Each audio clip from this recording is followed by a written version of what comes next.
નમસ્કાર ખેડૂત મિત્રો, આજે તારીખ 8 જૂન 2025 આજની સવારની હવામાન અપડેટની અંદર માહિતી મેળવી તો ગુજરાતની અંદર હવે કયા ભાગોની અંદર પ્રી મોન્સૂન એક્ટિવિટીના ઝાપટાઓ જોવા મળશે તેની માહિતી મેળવીશું। તે ઉપરાંત મિત્રો 15 થી લઈને 20 જૂન વચ્ચે ગુજરાતની અંદર વાવણી લાયક સારા વરસાદની શક્યતાઓ દેખાઈ રહી છે।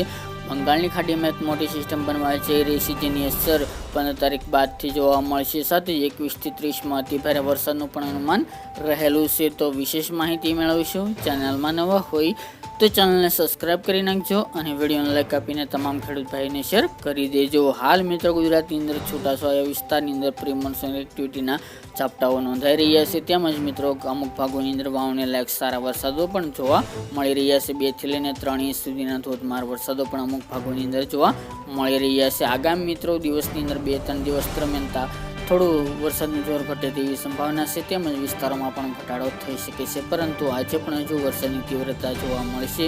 અમુક ભાગોની અંદર 1-2 જગ્યાએ વાવણી લાયક સારા વરસાદો 3 ઇંચ સુધીના પડી શકે છે, જેમની અંદર અમરેલીના વિસ્તારો હોય, જૂનાગઢ, રાજકોટ, બોટાદ, જામનગર અને સુરેન્દ્રનગર, ભાવનગર આ જિલ્લાઓની અંદર એકલ દોકલ વિસ્તારની અંદર છૂટાછવાયા ભાગોની અંદર વરસાદની સંભાવના હાલ જોવા મળી રહી છે। તે ઉપરાંત દક્ષિણની અંદર સુરત, વલસાડ, નવસારી, તાપી, ડાંગ, આહવા એ ભાગોની અંદર પણ વરસાદની શક્યતા હાલની અપડેટ મુજબ જોવા મળી રહી છે। તે ઉપરાંત મિત્રો આગામી દિવસની અંદર ગુજરાતની અંદર હવે ફરીવાર વરસાદનું જોર વધી શકે છે।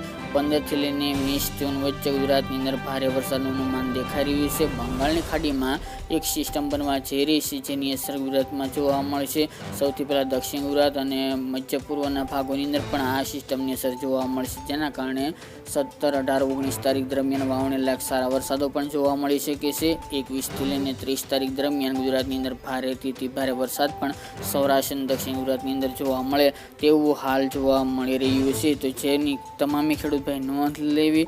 તે ઉપરાંત મિત્રો વાત કરવામાં આવે તો આ રાઉન્ડ ખાસ કરીને ચોમાસા દરમિયાન ખાસ કરીને અન્ય વિસ્તારોની અંદર પણ વરસાદી માહોલ છવાઈ શકે છે। સૌરાષ્ટ્રના ભાગો અને દક્ષિણ ગુજરાતના ભાગોની અંદર ભાવનગર, અમરેલી, બોટાદ, સુરેન્દ્રનગર, રાજકોટ, જામનગર, દ્વારકા, પોરબંદર સહિતના ગીર સોમનાથના ભાગો, સુરત, વલસાડ, નવસારી, તાપી, ડાંગ, અરવલ્લી સહિતના ભાગોની અંદર 15 થી લઈને 20 તારીખ દરમિયાન વાવણી લાયક સારામાં સારા વરસાદો નોંધાઈ શકે છે, જેની તમામે ખેડૂત ભાઈ નોંધ લેવી। તે ઉપરાંત અન્ય ભાગોની અંદર પણ વરસાદની શક્યતા મધ્ય પૂર્વના ભાગો અને ઉત્તરના ભાગોની અંદર જોવા મળશે, જેની ખાસ નોંધ લેવી। અત્યારે મિત્રો ગરમીનું પ્રમાણ વધ્યું છે, સાથે જ મિત્રો ઉકળાટ પણ જોવા મળી રહી છે, જેના કારણે લોકલ સિસ્ટમ બનવાને કારણે અમુક ભાગોની અંદર જ્યાં ગરમીનું પ્રમાણ હશે ત્યાં ભારે વરસાદો પડી શકે છે। આગામી વરસાદ ન થાય ત્યાં સુધી ગરમી અને ઉકળાટનું પ્રમાણ યથાવત જોવા મળશે।